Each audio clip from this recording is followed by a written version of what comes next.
Une heure avec la moustache sur Rire et Chanson. Le billet de Cyril Garnier. La moustache, mais c'est quoi ce titre, Sacha Judasco? Parce que quand Mika m'a dit va voir la moustache de Sacha Judasco et Fabrice Dognaud, j'ai pas compris. Attends, ils ont une moustache pour deux, les mecs. C'est comment ça se passe? Il y en a un qui porte la moitié gauche de la moustache et l'autre qui prend la moitié droite. Franchement, c'est trop chelou. Autant quand ils sont ensemble, ça peut passer, tu vois, on comprend l'idée, ils ont chacun une demi-moustache, c'est comme tu sais, les petits pendentifs d'amoureux, chacun prend une moitié, et puis on se dit, quand ils veulent la rassembler, ils s'embrassent sur la bouche, ça va. Mais quand ils sont pas ensemble, comment tu fais pour assumer une demi-moustache? Franchement, de profil, c'est pas grave, il y a un côté moustachu, un côté glabre, ok, ça passe, mais de face, avec une demi-moustache, ta beauté, elle fait un burn-out. Sérieux, juste en imaginant ta tête, Sacha, j'ai eu une espèce de remontée acide dans l'œsophage. Tu vois, parce que si tu regardes un visage qui a une demi-moustache, ton visage, il apparaît flou. Tu vois, c'est un petit peu comme regarder un film en 3D sans les lunettes. Les yeux, ils peuvent pas s'accommoder. Tu peux te faire un nœud au nerf optique, tu vois, parce que tes yeux, ils font la backpack dance. La moustache, sérieux.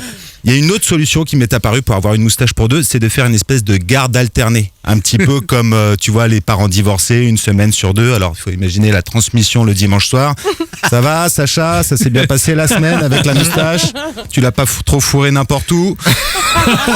Écoute, j'ai fait une petite partouze ce week-end. Comme la moustache a suivi ma bouche, elle a vu du pays. T'inquiète pas, je lui ai fait un petit shampoing au petit pouce, ça va bien se passer. Ensuite, Sacha, il s'arrache la moustache. Évidemment, il hurle parce que tout l'épiderme de sa lèvre supérieure part avec. Il va la coller sous le nez de Fabrice Dognaud, tu vois, qui s'accole tout seul parce qu'il y a du sang séché derrière. C'est vraiment dégueulasse cette histoire de moustache. J'ai failli pas aller le voir parce que j'ai eu peur que ma vue baisse de 2 degrés, tu vois, juste en allant voir cette moustache horrible. Heureusement, on m'a dit que Pauline Lefebvre serait là pour me consoler la rétine. Alors, je me suis rendu au théâtre de la Gaîté où on peut voir cette fameuse moustache et quel soulagement de comprendre qu'en fait, il s'agissait d'une pièce de théâtre.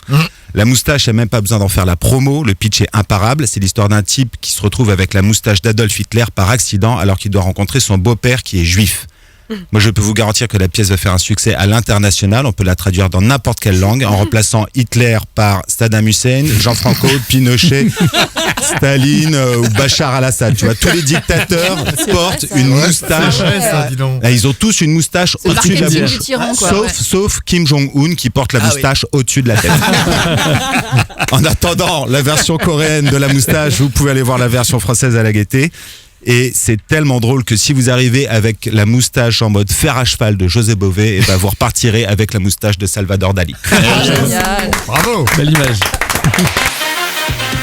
Une heure avec la moustache sur Rire et Chanson.